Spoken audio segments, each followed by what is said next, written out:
My name is Neil Patel, and I help companies generate more revenue through digital marketing. Entrepreneur Magazine said I was the #1 marketer in the world, and they also said I created one of the 100 most brilliant companies. I started my first website at the age of 16. I took all the money that I earned from working at an amusement park, and I paid a marketing firm. The marketing firm provided no results, and I quickly learned that I wasn't alone. Out of my frustration and from being broke, I had no choice but to learn marketing. My first client was a power supply manufacturer. I helped them generate another $25 million in sales, and from that point, I realized the power of marketing. I helped everyone that I could, and I built my reputation by being honest and over-delivering. I've helped companies like Google, NBC, Viacom, General Motors, eBay, but nothing's more satisfying than helping small business owners succeed. I founded 4 multi-million-dollar companies, and I've learned all the mistakes that you should avoid. I've written about them on Forbes, Entrepreneur, Inc., Fast Company, and even on my own blogs. It's so awesome to know that colleges from all around the world are teaching my material in their classroom. Over the years, I've received awards from the President of the United States, the House of Representatives, and the United Nations. People believe marketing is expensive and difficult. Fortunately, that's not true. There is a formula. Even if you don't have a technical bone in your body, you can get results. And my mission is to share this formula with you.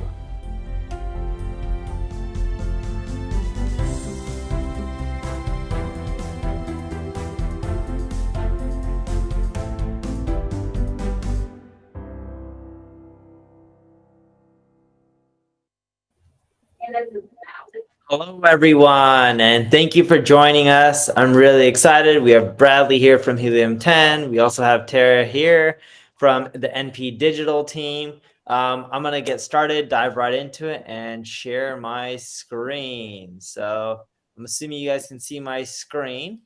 I'm going to dive into full screen mode.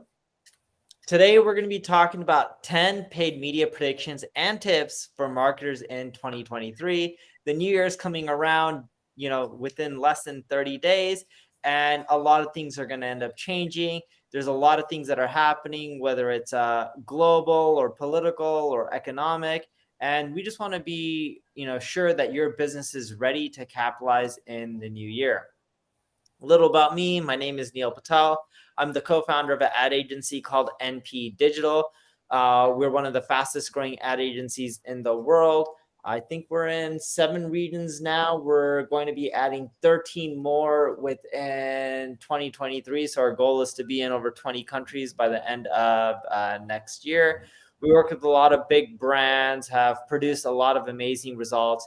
And the reason I'm telling you this isn't to brag. I still think I have a lot to learn as a marketer. I can always improve and get better.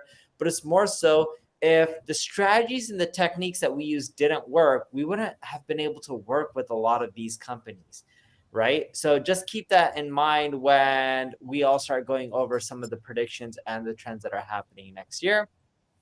You already heard a little about me. Bradley, do you want to give a quick background on yourself as well as Helium 10?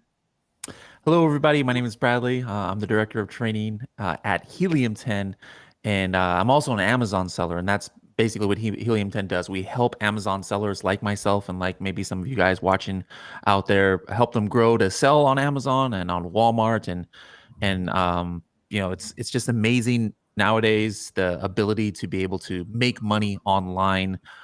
Even if you're an average Joe or average Sally, Amazon has kind of created that ability and that capability for so many people out there. It's really great to see, lives changed by people discovering being an entrepreneur in e-commerce. And I'm just happy to be part of that journey here at Helium 10. And then Tara, I know you are the senior director of paid media at NP Digital, but do you want to give a quick overview on what you work on and your background? Sure.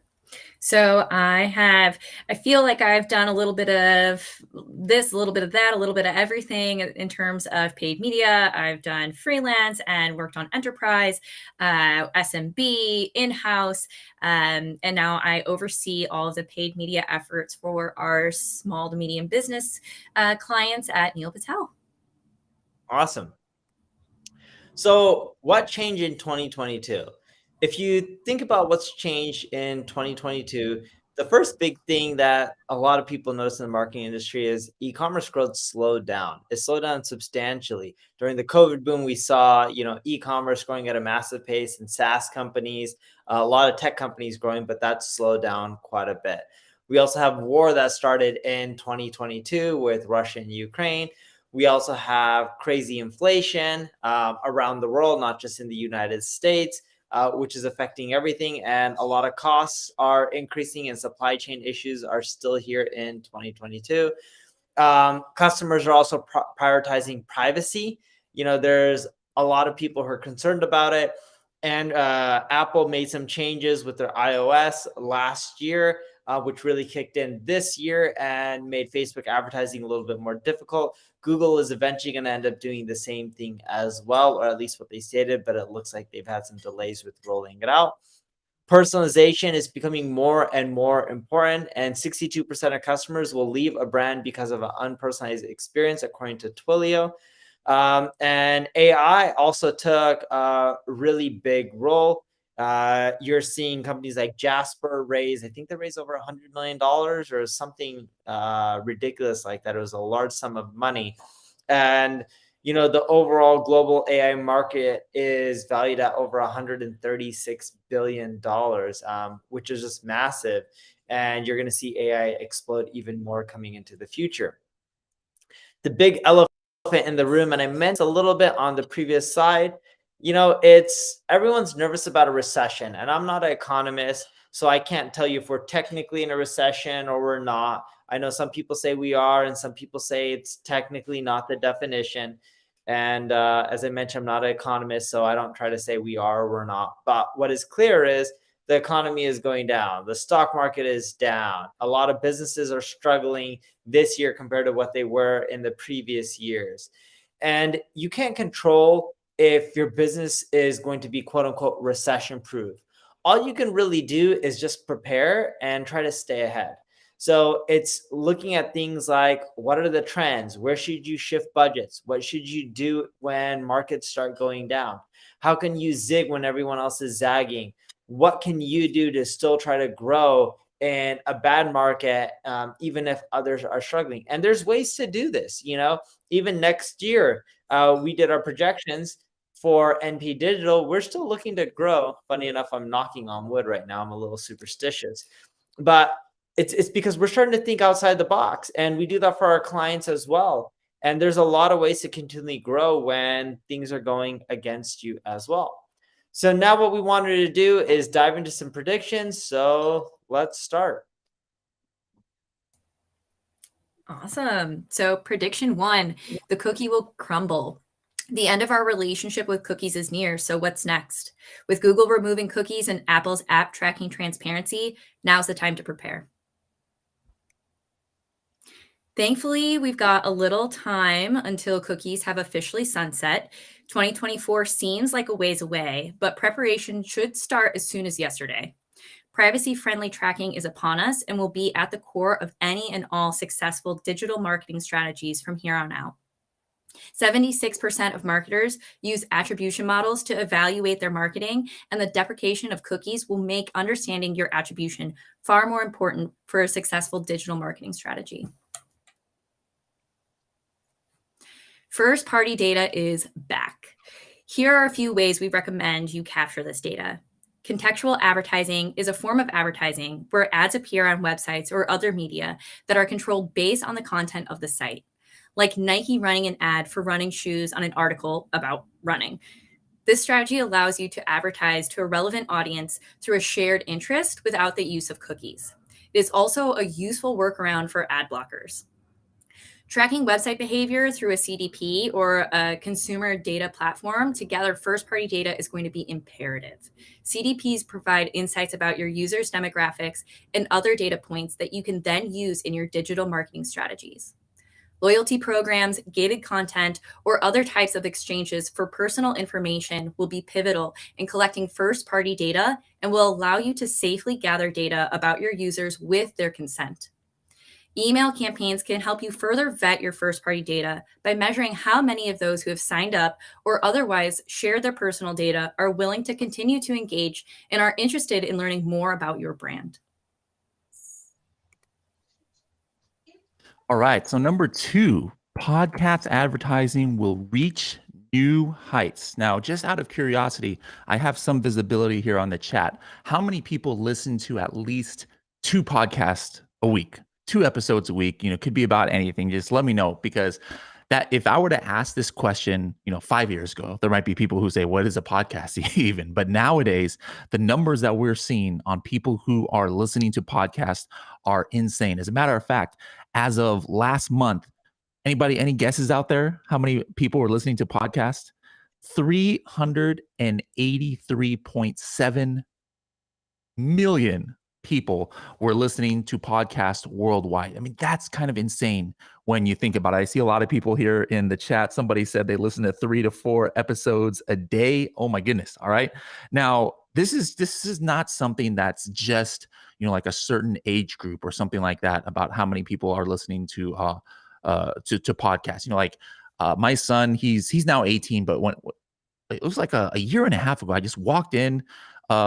He has a computer in the living room, and I just like walked by. I'm like, what are you doing? He was like listening to or watching something for an hour and a half on YouTube, and it wasn't like just regular YouTube videos. It was a podcast. I'm like, dude, you're 16 years old. What are you listening to a podcast for? So it's kind of crazy. We can see that slide here. Even 75% of gamers prefer audio ads over video ads. Sometimes we think that we're in this kind of visual generation, but still, even there are certain segments who like the audio ads kind of they resonate a little bit more with certain subsections of the population. And this number of podcast listeners, this number here is pretty crazy at 383 million.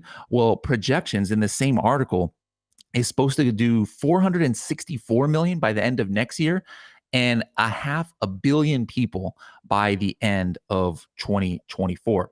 So, the next question that you might wonder is, well, why should I think about podcast advertising? It's definitely not something that you might think of if you're an Amazon seller. Maybe if you're in e-commerce or you have your own .com website, you've thought about it. But number one is you got to meet your audience where they're likely already to be listening. Now, here's something to think about. Like when we think about advertising in any platform, you're hopefully trying to reach a relevant audience. And maybe you've used some kind of targeting where, let's say, traditional Facebook, like, hey, show my ad to people who like dogs or, something like this. And you're like hoping that the algorithm works fine. But let's say you find a podcast super relevant to your niche or whatever you are selling in. Like this for somebody to actually sit there and take an hour of their day to listen to this podcast. You don't randomly land on this podcast and then, okay, well, maybe this ad is relevant. I mean, for you to actually subscribe to a podcast and take time out of your day, you are dedicated to this subject. So you are reaching people who are absolutely relevant to what your niche is. If you can find a podcast listener to something like, let's say you create dog clothes or something like that. By the way, I was doing a presentation on Helium 10 the other day, and we were just looking at random things that are search volume. A trending thing now is bathrobes for dogs. I was like, I'm a cat person. I don't understand that really, but hey, like imagine if I was found a podcast out there where there's a bunch of dog lovers. They absolutely would be definitely interested if you had an advertisement right there for your bathrobes for dogs. And guys, podcast ads are very sticky. Audiences can recall them more than a social or just a website ad or an Amazon, banner advertising ad. Some of these other stats I wanted to just talk about. There's 50% of podcast listeners consume 8 podcast episodes a week. Some of you guys are on there. I saw in the chat, somebody said, oh, I listen to like 3, 4 a day.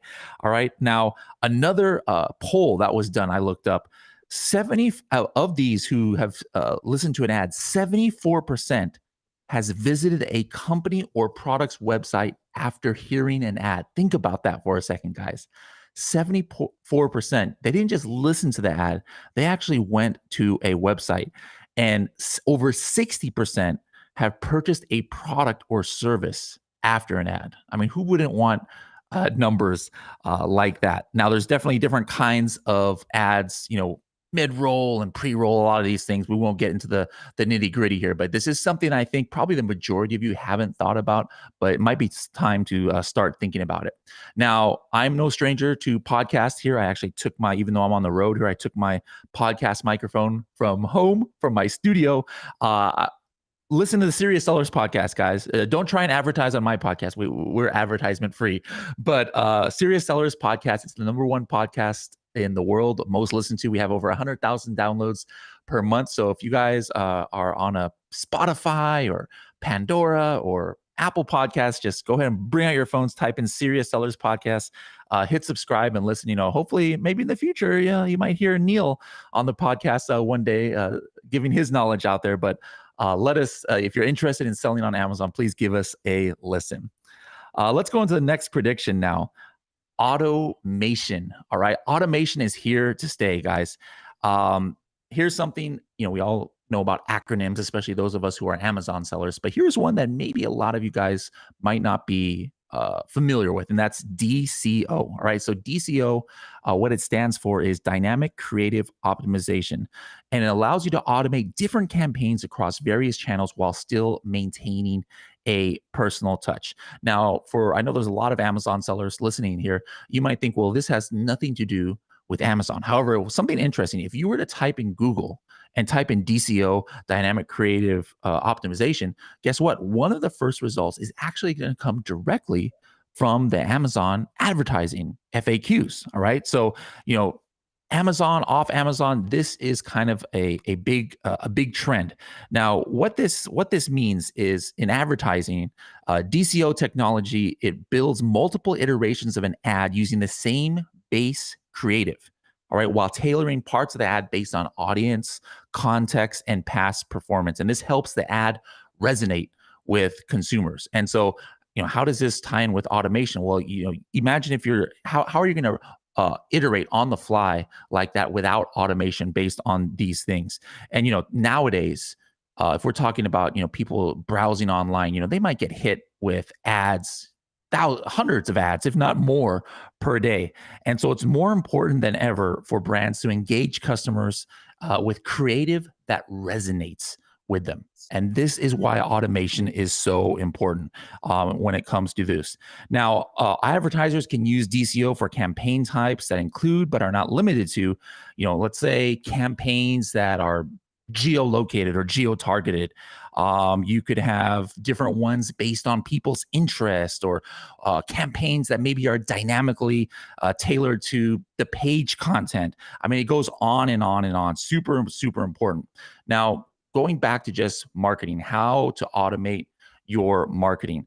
Well, a couple bullet points here that I wanted to bring out. First, establish trustworthy first-party data points. All right, first party, that's key. Don't just trust somebody who slides into your DMs on Facebook and says, hey, I've got a lot of interesting data that let me sell you some customers and let me sell you this data. No, guys, first party is the key. And if you're selling on Amazon, you've got tons of first party data. Next is leverage PPC automation tools. All right. Like I said, especially if you're using DCO, or even if you're not even at the point where you're ready to use DCO, automation is very important if you want to start scaling. And not all advertising you can automate, but once you get to a certain level, you are going to find that is absolutely vital. And then once you do get to that level, yes, absolutely incorporate DCO into your campaign creation. For those of you who are interested in selling on Amazon, we've got a PPC Academy at Helium 10. So make sure if you ever go to Helium 10's website, make sure to check out the PPC Academy. We've got this tool, Atomic, that can help automate your Amazon advertising. And hopefully soon, we definitely want to get into Walmart too. Walmart.com advertising is really coming on strong. Like a year ago, they didn't even have auction advertising, and now they're really coming on strong to catch up with Amazon. And so our PPC Academy can definitely help you guys with that. All right, next prediction. Let us go back to Tara. Yeah, absolutely. So doubling down in a recessionary year, recessions provide a unique opportunity for surprising growth. So now is the time to double down. This is the time to capitalize on market share that was not previously available by doubling down when others are pulling back. Remember that the data doesn't lie, and you don't know more than the data. Therefore, if it's performing, leave it alone. If it hasn't been performing consistently, address accordingly. One of the best things you can do to prepare is set thresholds with your team ahead of time. What is the performance threshold for pulling back? What are the shifts in performance you can expect from pulling back? And most importantly, what is the performance threshold for turning things back up? Set aside a budget specifically for testing because you should never stop testing. And extra points if this budget came from reducing wasted ad spend in underperforming initiatives. Make a backup plan for your backup plan's backup plan, and then make sure everyone knows it like the back of their hand. Amplifying your brand during a recession can be accomplished by creating quality content. Just for the sake of creating quality content, relevant content. Not only will it attract relevant audiences, but they will perceive your brand as a trusted thought leader in the space. I'd much quicker take the advice of a consultant than I would a salesman. Combine your content efforts with your first-party data collection efforts in the form of gated ebooks, videos, blog posts that will benefit both you and your customer. Use tools like Neil Patel's Ads Grader to identify ways you can improve overall account performance and address wasted ad spend. Once you've removed that wasted ad spend, reallocate it towards underfunded efforts where you are seeing promising performance, or save it for your testing budget. Use tools like Pathmatics and SEMrush to set up competitor alerts so you're aware of when market share becomes available. This will allow your team to act quickly to move more budget toward new areas of opportunity.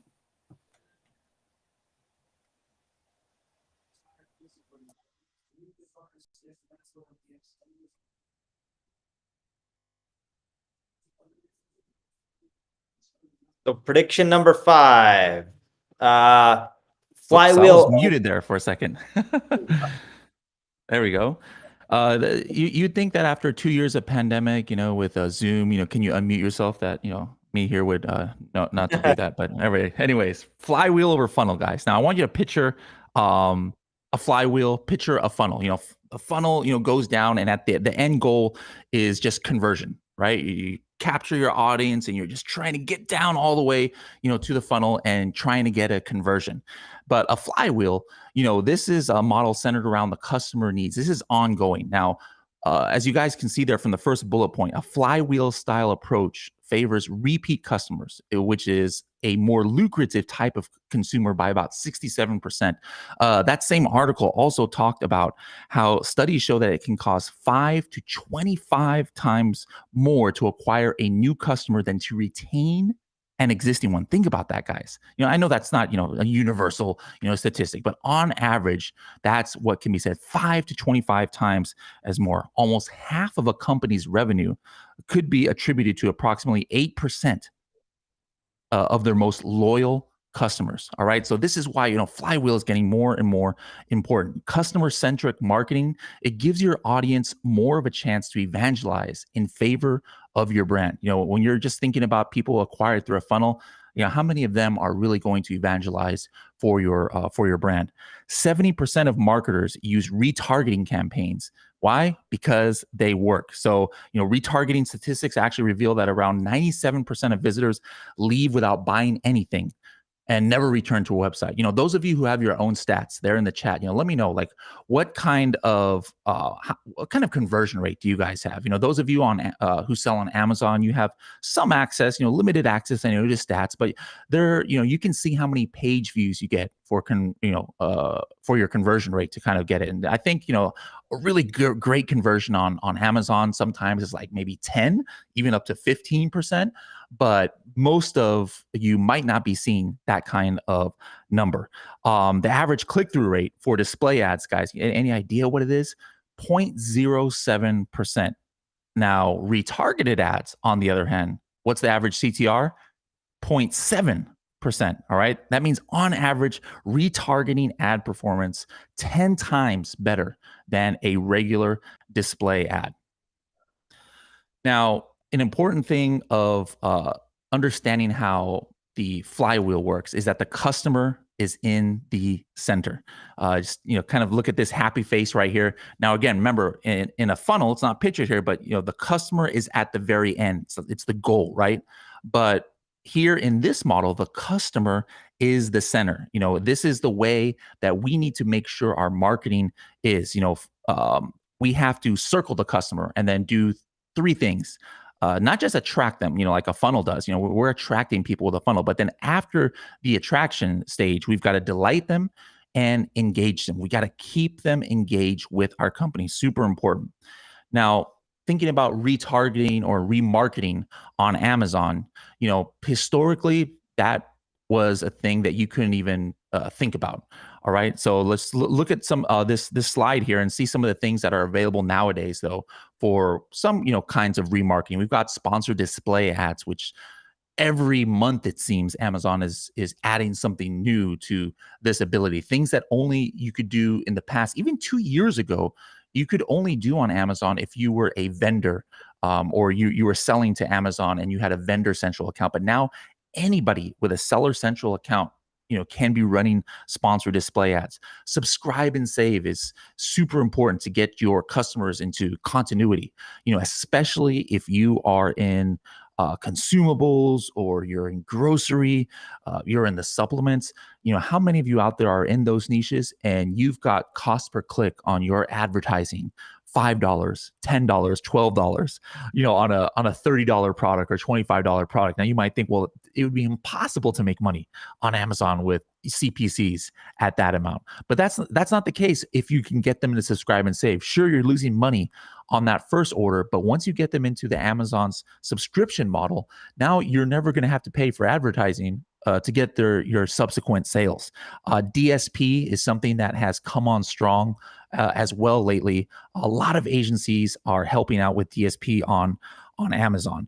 Now, one thing that I did earlier today, yesterday, I was looking at some of my campaigns. I was optimizing it, and I was doing what's called product targeting campaigns, meaning, hey, I'm targeting a certain ASIN or a certain product on Amazon with my advertising. Do you know which one got me the most ROI? And, you guys don't know what product I'm talking about here, but the actual product was my product, targeting my own product, meaning that, hey, somebody landed on my page. And then if I was targeting my own product with an ad, the way that Amazon works is that now that customer bounces off of my page, they're browsing around Amazon, my ad is going to start following them around. That was my number one best ROI targeting that I've done. And there's a lot of new things that Amazon came out with at their unboxed presentation recently. I think that was in New York. Unfortunately, I didn't get to go, but one of those things is engagement. So you can actually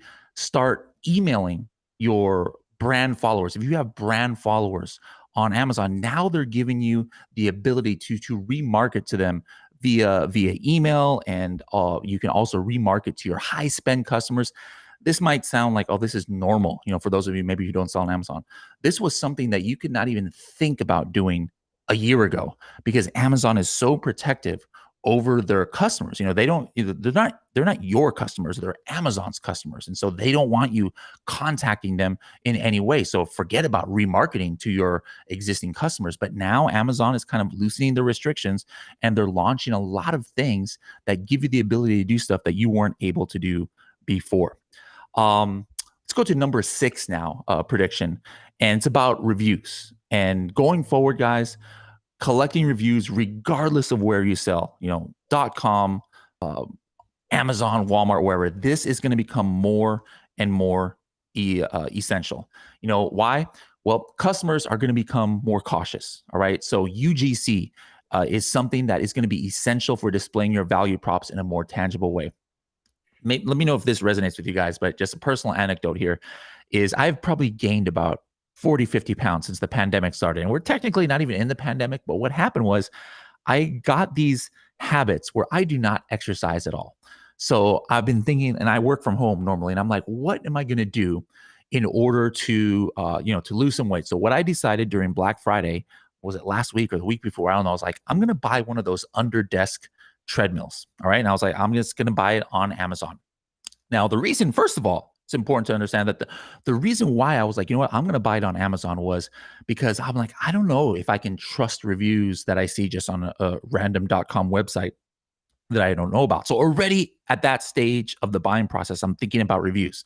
Now, once I got to Amazon for something that's big like this, this is like a $300, $400 purchase, I'm only concerned about the reviews. So when I'm looking at the search results, I'm looking for, hey, I need to have like at least 4.5 stars. And there's got to be at least, 30, 40, 50 reviews here. And my buying journey didn't stop there. I just didn't pick one with the most reviews, but I started going into all of the products and clicking on the reviews. And I was looking for like videos that looked like real videos. And, we call it, this is UGC, user generated content. And then if it seemed like it was fake, or it seemed like, wait a minute, this doesn't seem like it's a regular customer, I was like, nope, forget this product. If there were no, real reviews that really seemed genuine, I'm like, nope, I'm not going to buy this one. So the one that I ended up buying, and by the way, it's still in a box because I can't get myself to open it and set it up. But the one I ended up buying, hopefully it's good. I haven't reviewed it myself, was the one that had the most genuine reviews. It had the most UGC that didn't seem staged. You can't just stage your UGC, guys, and pay somebody to do some random review. Consumers are smart. They can see through that. And so I saw through a little bit of that. But that just, just a personal little illustration about how important reviews are going to be going forward. Now, Amazon Vine is a program that helps people get those initial reviews. Used to be free. Now you have to pay a little bit for it, but it's still worth it. But here's something that's important. You have to, the first part of getting good reviews is having a good product. All right. Because if you don't have a good product, you're going to get garbage reviews, and there's no point to even go through this process. You send a product to Vine. It's not like, oh, people in Amazon Vine program where Amazon sends these products to people who definitely will give reviews. They're going to give you a bad review if they don't like the product. So obviously have a good product at first. If you're not ready for Amazon Vine yet, and you're selling on Amazon, there are other ways just to make sure you get a lot of reviews. There's request a review is something that Amazon actually provides to customers or to sellers, that they can just click this button and then it sends an automated request. Now, this might seem like tedious, but Amazon does not really want you contacting customers for reviews or trying to incentivize reviews in any way. This is one of the things that Amazon is the most sensitive about. They've gotten a lot of bad press out there about how many fake reviews are on Amazon, and all these exposés in the news about there's these, Facebook review groups and things like that. Amazon has cracked down on a lot of that stuff, and they're very, very sensitive when it comes to how sellers are trying to acquire reviews. So you got to be completely within Amazon terms of service. Amazon Vine is one of those, and using the Amazon request a review, you can actually use that through Helium 10 and automate that is another way that you can take advantage of this. Number 7 on the predictions is live shopping is going to really take off.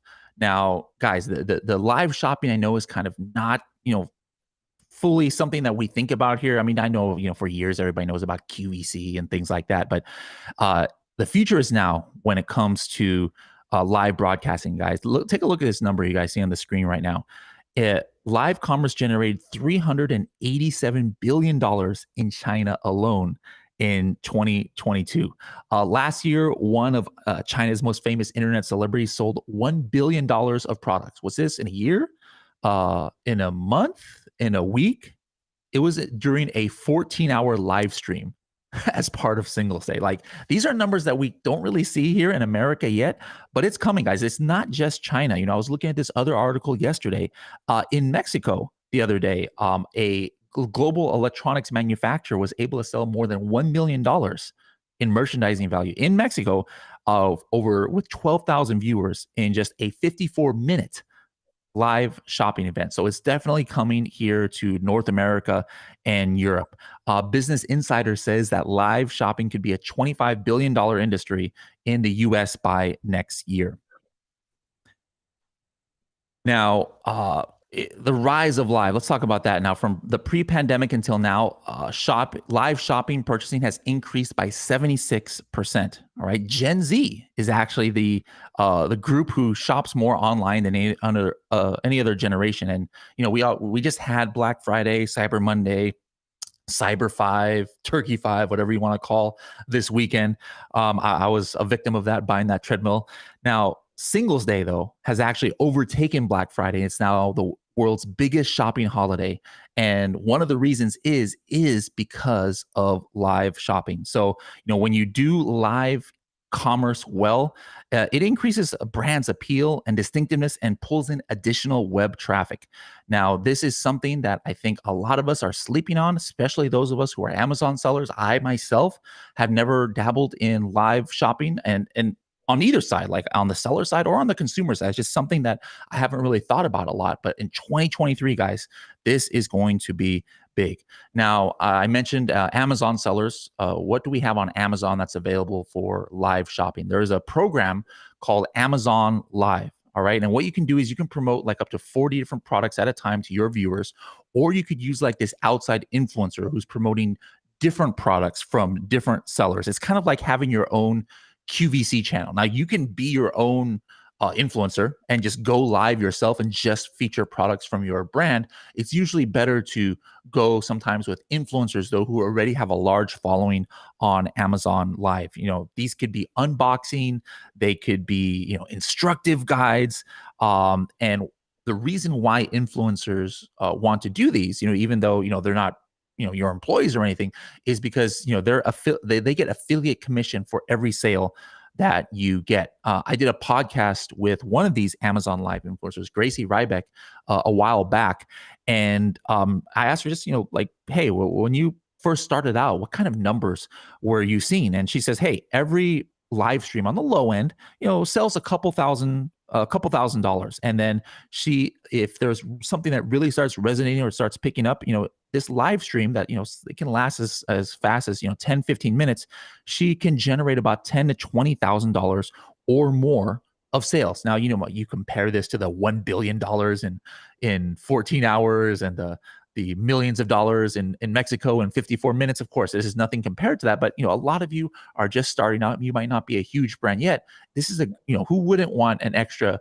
$1,000, $5,000, $10,000 of sales in a 10-15 minute span. If you guys want to find more information about Amazon Live, go listen to that podcast that I did with her. You can just search for it on the Serious Sellers podcast or go to h10.me/360. Number 8. Who's on number 8? It's me. So number 8, voice search will continue to grow. It's super funny. We all have these devices in our hand. I don't know if you can see me on the screen. I'm holding it up, but it's a cell phone. And everyone thinks about voice search as, Alexa and Google Home. But what's funny is a lot of the voice searches actually happen from mobile devices. People shouldn't be doing this, but like when they're driving, a lot of times people are pulling up their phone and talking into it and running searches and getting answers. Now, if they do it through their car and they're not picking up their phone when they're driving, that's fine, but you shouldn't be picking up your phone while you're driving and looking at the screen. And voice search is just, it's something that companies don't really focus on. But here's what's crazy. In 2022, sales from voice search are expected to reach $40 billion. Just think about that. $40 billion. When's the last time that you made a purchase through voice search?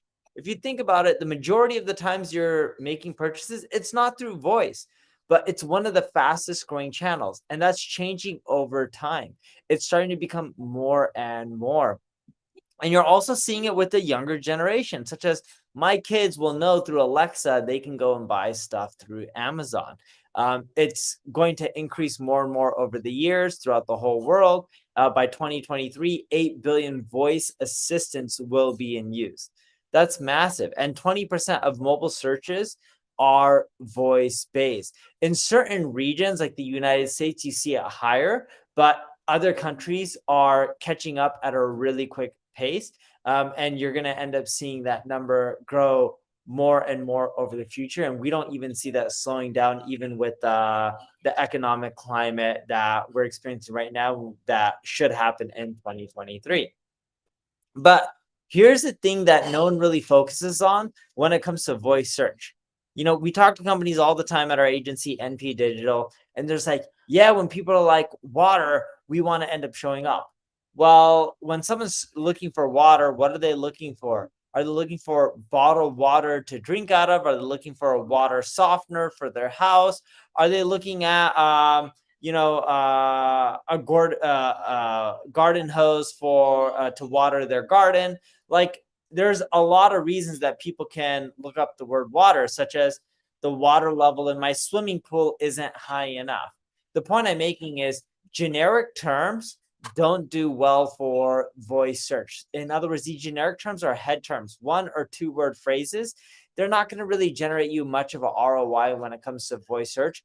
But the long tail, right? That's where you generate a lot of voice sales, such as if you want to buy bottled water, it's just like, let me get purified drinking water that is BPA free, or bottled water that is BPA free, or spring water bottles, right? These are all examples of long tail terms that typically generate more sales. So think about that with your product pages. If you don't have long tail phrases in there, you're not going to do as well, and you won't really see much revenue coming from voice search. So now let's dive into prediction number 9. And I'll kick it off. With native. If you aren't already, now is the time to invest in native. In the same vein as creating content that matters, place content where it matters. Native can help with this. This is why native advertising spend increased 37% in 2021. Native ads create an experience for the user that feels seamless because it is seamless, and that seamlessness translates into performance. That's why 47% of marketers are confident in native. Think about it.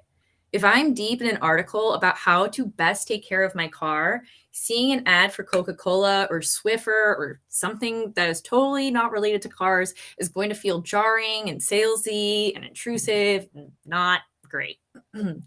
But seeing a native ad for Pennzoil or Valvoline is not only relevant, but useful, and creates a positive relationship between me and the advertiser, because they were there when my mind was already on car care. They offered something of value and then added something positive to my experience. The same is true for social. Create content for the sake of creating content that feels native to the platform. If you create experience-centered content rather than sales-centered ads, you're far more likely to get engagement and build a relationship with your audience. Through native social, you're adding to the positive experience rather than distracting from and diluting it. In a time dedicated to creating a digital experience that is geared towards serving users with valuable, quality, and relevant content, what is your team doing to break down the walled garden? How are you stepping down from the metaphorical stage and intermingling with the audience? Native advertising, both on and off social platforms, allows you to talk to your audience rather than at your audience, or at times annoyingly shout at your audience, not unlike the hot dog guy at a baseball game. At the end of the day, people want a cohesive experience that relates to the media they're currently consuming. So get comfortable in the shoes of your audience so you can provide them an experience you are both searching for. That leads us to prediction number 10. Social commerce is about to take off. Are you ready? Modern buyers know more now than they ever have, and they want 3 things: high quality content, relevance, and convenience. For these reasons, e-commerce has been on the rise and will continue to skyrocket for the foreseeable future. You can help them make the right choice by getting in front of them when they're already viewing similar content, using native social and providing a high level of convenience through in-app marketplaces like Facebook Shop and Instagram Storefront.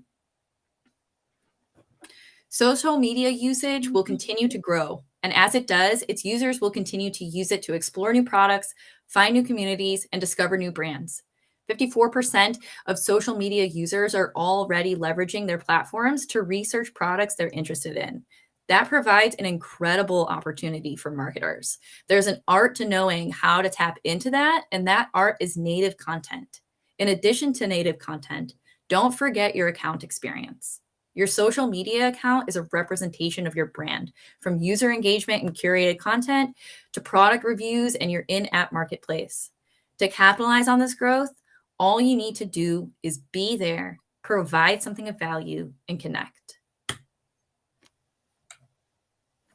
So, to wrap it up, and we're about to get into some Q&A, but if you need help with your marketing at our agency, NP Digital, we help companies of all sizes. You can check us out, and, you can just scan the QR code here with your phone, bust out your phone camera, you can scan it, and it'll take you to a landing page, and you can book a call with one of our specialists. We have people that help companies of all sizes, from SMB to enterprises. We work with some of the biggest brands out there, and we can end up breaking down what you can do to grow your traffic and your sales. And if you like it, you can work with us. If not, you can just implement it and do that stuff on your own based on what we give you. And then here, guys, if you're interested to learn more about selling on Amazon or Walmart, give Helium 10 a try. We have over 900,000 active users, and so just scan this QR code, bring you to a landing page to let you know a little bit more about what we do and how we can help you guys out. So cool. Let's dive into some Q&A where we can answer any of your questions. Yes. Hi, everyone. I've been taking note of all your questions, and the chat today was heated up. So first up, we've had a few questions actually that we're going to ask you, Tara, about the disappearance of cookies and how this will affect marketing automation and also retargeting. That's, especially on the retargeting piece, that's why it's so important to lean on first-party data and collecting that personal information. Once you have, some gated content, you're giving them something in exchange for their personal information. You can lean on those email lists and phone number lists and other lists that you can create through that first-party information to retarget. Great. Another question for you. People were really also looking forward to talking more about B2B marketing. And they're asking if you can share any remarketing examples for B2B organizations. Yeah, I mean, you could follow the exact same remarketing methods through first-party marketing. We use quite a bit of B2B or email lists for B2B, and then also using things like conversion uploads. So connecting things like Salesforce or HubSpot or whatever your CRM is to re-upload those conversions back into the ads platforms. That will help you understand a little more about what exactly is leading to closed ones and actual success for your B2B businesses. Okay. Neil, we have a viewer who's asking, he's saying, I am finding it difficult to reach CEOs, CFOs. How do I formulate an effective marketing reach strategy for B2B? Yeah, so if you're targeting specific people like that, one of your best options is go through LinkedIn, because LinkedIn, you can target not just titles, but you can also target companies.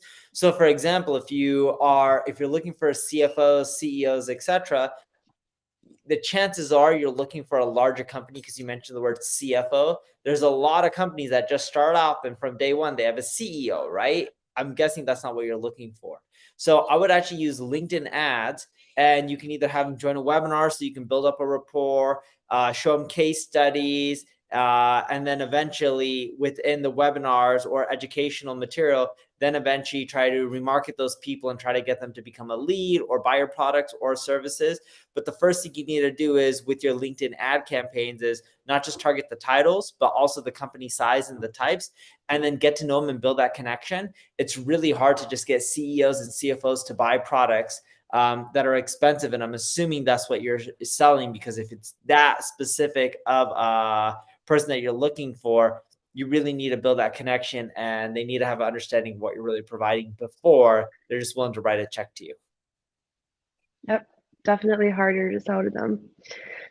Bradley, are you ready? Because we have a lot of questions about podcasts. We have one here from Yash. He's asking, how easy is it to create a productive podcast?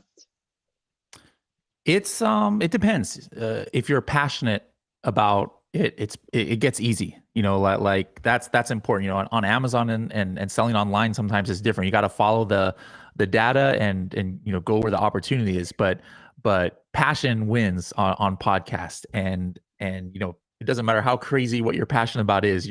There's a group of people out there who are as crazy as you are, and they're willing to follow you. So as far as production wise, I have like a very small team who one person is my editor and producer, and I have another person in charge of like uploading. Software is super cheap. The hardware, if you want some decent stuff, it's about $1,500 to buy the hardware. But yeah, it's we didn't really talk about that. We were talking more about advertising on podcasts. But yeah, if you want to start your own podcast and do your own advertising on your own podcast, that's absolutely an option as well. Yep. And about advertising on podcasts, people are asking, we've had more than one person asking, is there an ad network for podcasts?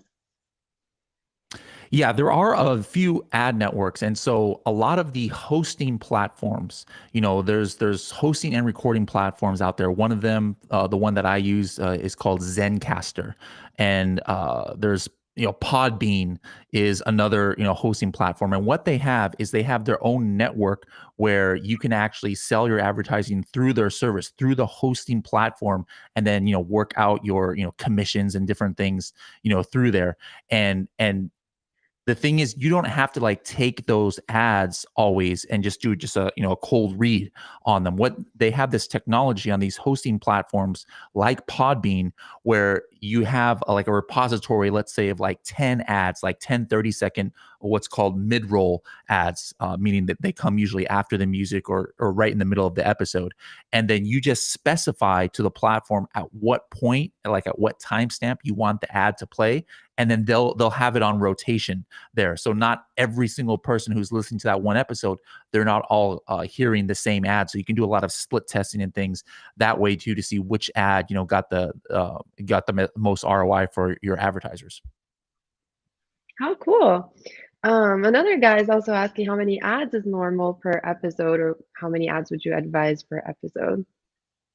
It depends on the length. If you only have like 15-minute episodes, obviously don't do 5 ads, in 15 minutes. But the most common type that you would see is the mid-roll ads that come like right after like your music intro. And then I said I don't do advertising on my podcast, but I actually put my own ad. I don't do outside advertising. So what I do is after I do a quick intro saying what the episode is about, music, and then right there I just do a quick 15-second ad, and that's usually the most common part. If you're doing a 1-hour podcast, I'd say you can go two ads, one at the very end as well, but it's that first one that gets all the interaction. So at least one, max 2, I would say. All right. Okay. Well, Tara, we had a question by the Bower Decor Market. Best first steps to begin with personalization. They weren't very specific, but can you talk more about that? Can you repeat that again? Best first steps to For personalization. Personalization, yes. For personalization? Well, I think that kind of goes back again to collecting first party data. And then again, when you upload those conversions back into ads, you'll have an idea more of where, like what the intent is and where the intent is.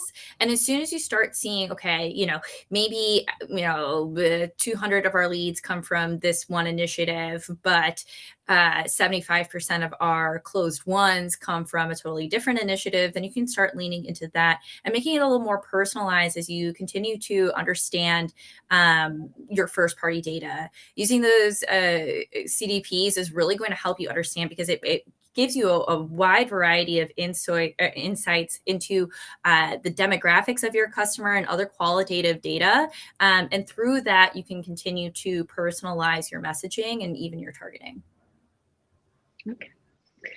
Neil, we have a very specific question by a viewer who's asking what works with B2B service tech companies working on software dev, AI, Databricks, Metaverse, Web 3.0, etc.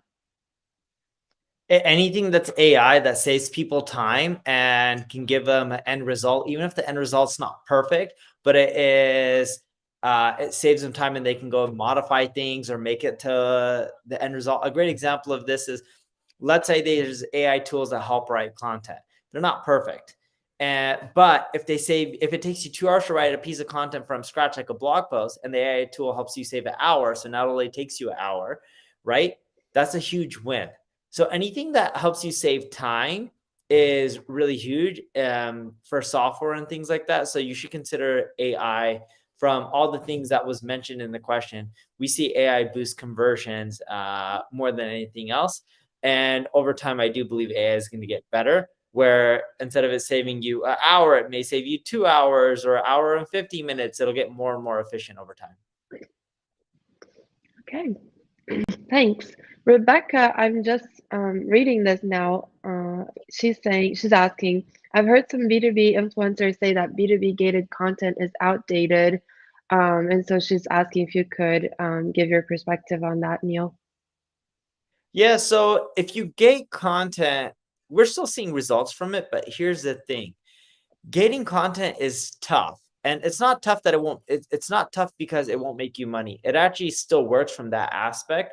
But if majority of the people are giving away content for free, gating it isn't the most value. You're not going to get a lot of people to upgrade. It's not the best lever to pull. If you are gating content just to collect an email, that's fine.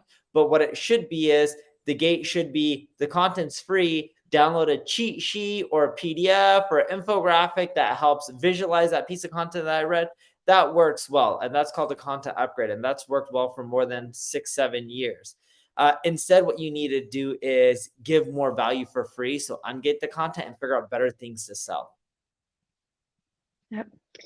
Well, maybe a last question now by Joan, who asked, is it still worth the effort to do B2B advertising in Facebook? Tara, what do you think? It really depends on the client, but I would say probably not. I would focus on where your audience is when they are in business mode and when they have their work cap on. The last thing I want to think about when I'm on the couch with the kids after work is work. So focus on where they're at when they're there. Yeah, and There it you doesn't mean go. that ads don't work for B2B. They do work. It's just harder to scale them up than, let's say, some of the other channels. So it doesn't mean you can't generate a revenue from Facebook ads. We do it for a lot of customers, even in B2B.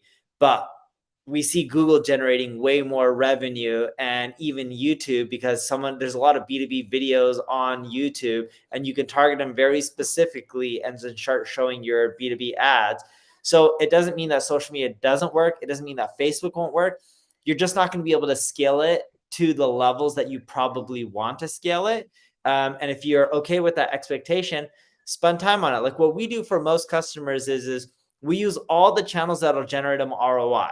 So if you can spend $1 million a month on Google, I'm just making up some numbers, but you can only spend 50 grand a month on Facebook for your product and it's profitable, spend that 50. Profit is profit, right?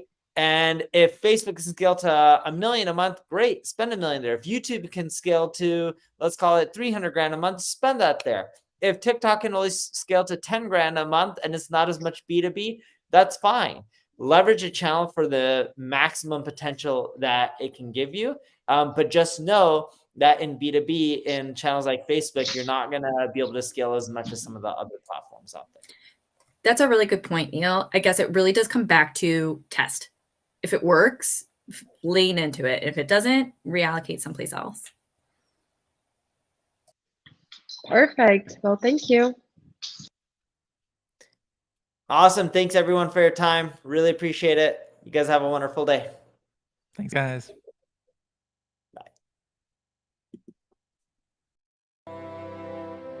My name is Neil Patel, and I help companies generate more revenue through digital marketing. Entrepreneur Magazine said I was the #1 marketer in the world, and they also said I created one of the 100 most brilliant companies. I started my first website at the age of 16. I took all the money that I earned from working at an amusement park and I paid a marketing firm. The marketing firm provided no results, and I quickly learned that I wasn't alone. Out of my frustration and from being broke, I had no choice but to learn marketing. My first client was a power supply manufacturer. I helped them generate another $25 million in sales, and from that point, I realized the power of marketing. I helped everyone that I could, and I built my reputation by being honest and over-delivering. I've helped companies like Google, NBC, Viacom, General Motors, eBay, but nothing's more satisfying than helping small business owners succeed. I founded 4 multi-million-dollar companies, and I've learned all the mistakes that you should avoid. I've written about them on Forbes, Entrepreneur, Inc., Fast Company, and even on my own blogs. It's so awesome to know that colleges from all around the world are teaching my material in their classroom. Over the years, I've received awards from the President of the United States, the House of Representatives, and the United Nations.